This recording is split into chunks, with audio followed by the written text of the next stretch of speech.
Les pommes du district de Yanyuan, connues pour la couleur rubis, croquantes et juteuses, sont cultivées depuis 70 ans et sont désormais reconnues comme un produit d'indication géographique nationale. L'altitude moyenne ici est d'environ 2800 mètres, avec un ensoleillement abondant et d'énormes différences de température entre le jour et la nuit, ce qui permet au goût sucré des pommes d'atteindre 20 degrés. Pendant la saison des récoltes, nous diffusons des images en direct tous les jours dans le verger pour promouvoir les ventes. Je suis mongole, et le fait de porter nos vêtements traditionnels attire plus de monde. L'amitié entre Zhou Jing, 28 ans, et Xu Xuang a commencé au collège. Ils ont créé une coopérative rurale dans leur ville natale pour aider les villageois à vendre leurs pommes.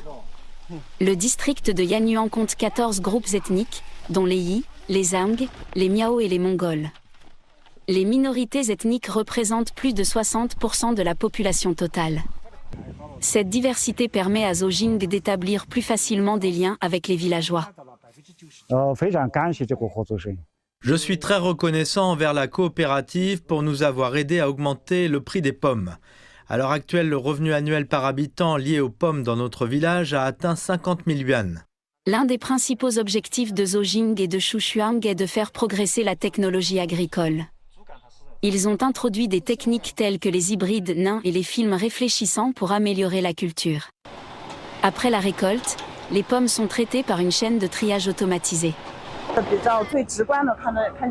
Cette machine détecte automatiquement la taille, le poids, la douceur et les éventuelles maladies des pommes, puis les trie automatiquement en différentes normes de fruits.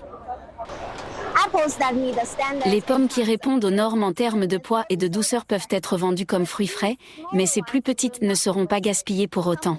Des entreprises de la province de Zhejiang ont construit des usines pour produire du cidre et du fourrage, complétant progressivement la chaîne de production et de transformation des pommes. Outre les pommes, Liangshan est connu pour d'autres produits agricoles, tels que le poivre chinois, les champignons sauvages et le miel.